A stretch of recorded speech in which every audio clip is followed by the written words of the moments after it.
So I had the great fortune up until a couple months ago of teaching some of these young minds as well. I was a facilitator with Fly by Light, and my first day was actually on the retreat. How I brought me on the retreat last year, and it was like mind-boggling. I was like, whoa, like people do this type of stuff. Like they meditate, like they eat vegetables only. Like that's a thing. And like being exposed to that from the city, like you don't really get that. You don't really experience that. I'm gonna stop rapping. I had this poem that I'm gonna do first, and then I'm gonna do this rap. So I hope you all enjoy it. This poem's dedicated to my mama, cause you know mamas matter. So yeah.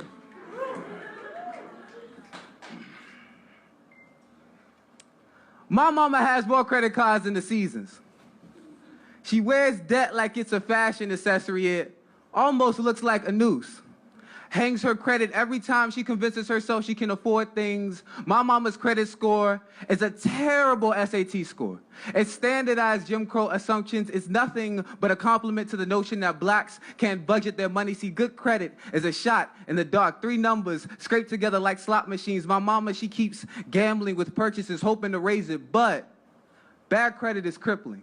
And I've watched it disable my mama's dreams. How she's become a recipe of bad labels and a blind eye. See, banks view my mama as a risk, a liability. Fiscal faith is never invested in her. Her credit score is a patchwork of, I think I owe you. The phrase comes off her tongue like a native language. She inherited the belief that every mouth deserves to be fed like a grandfather clause. Y'all, I think that's where she gets it from. She inherited debt like it was left in his will. Has a family full of open mouths, continues to feed them even as they continue to bite her. My mama's credit score is blind, y'all. It doesn't see how elastic she is, how she stretches her budget to fit 4 kids into college, makes it look fantastically simple, and tabs on these bailouts will make my mama rich. They will put her in better fiscal standing than this, but she never listens to me. She doesn't listen to America. She utters that same familiar phrase over and over and over again. I think I owe you.